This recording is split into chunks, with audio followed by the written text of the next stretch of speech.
Okay, so the final result that I presented in the set of slides was that if you take some regular language L1, then the complement of L1 is also regular. Okay? Um, and so this one, you might have to think about it for a bit, but the construction isn't actually all that difficult once you see it. Okay, so if L1 is regular, what this means is that there exists a DFA M1 such that L of M1 is equal to L1, right? So that means that you have some machine M1 with some start state and some final states, okay? And M1 goes through walks of strings, and the strings that end up in final states are exactly the strings in L1, right? So that's what it means for the language of M1, that the language accepted by M1, that's what it means for the language accepted by M1 to equal L1. Excuse me. Okay. So now, what will be the machine to accept L1 complement? So M prime to accept L1 complement. Well, it turns out that all you really need to do is you need to swap the final states and non-final states. So, for example,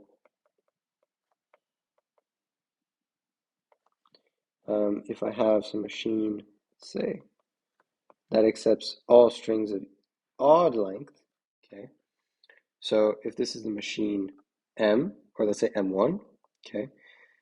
L of M1, which let's say is O1, is the set of strings over AB where W has odd length. Okay, whoops, sorry about that. Odd length. And so all you need to do, right, M prime such that M prime is equal to L1 complement, which in this case is all the strings with even length, right? Even length. You need to make all except states M1 reject states in M prime, and all reject states in M1 accept states in M prime. So what that'll look like is, well, imagine this is a reject state and this is an accept state, okay? Then I have to make the reject states accept states, okay?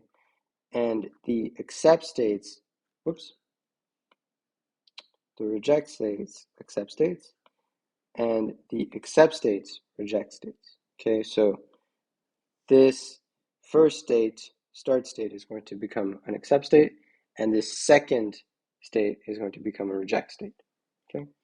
And then the rest, okay, so the transitions and the set of states will remain the same.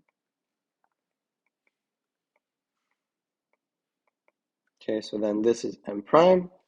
And if you look at this quickly, you'll notice that any string that ends up in this state, which is a state that encodes strings of even length, will be accepted. And so indeed, it does accept the complement of this language here. Okay, so you just need to sort of give this general argument or this general construction where you convert the reject and accept states. And the other thing, of course, is you keep everything else. Keep the transitions the same. Okay. So that's the construction. What I think would actually be a good exercise for you, so a good exercise for you, is to formalize this idea. Okay, because really this has been, if I'm being completely honest and very frank, this is very hand wavy. Okay, I just said, flip the accept and reject states, and then magically you get the complement. But I want you to convince yourself of why. So formalize this idea by assigning appropriate values to m prime, which is equal to q prime sigma delta prime, the new start state and the new set of final states, and then prove correctness. Prove correctness, which if you've set things up correctly, this should be at most 2 lines, 2 or 3 lines.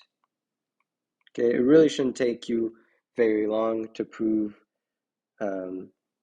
this statement, right? And so remember, to prove this statement, you just have to prove this inclusion and this inclusion. So each of these 2 things, if you set up and formalized your machine correctly, each of these 2 directions shouldn't take you more than 1, maybe 1.5 lines, okay? So please let me know if you have any questions about that. And this concludes the proofs for the statements and the results that I claim here. So now we'll move on to exercises and maybe more interesting closure properties.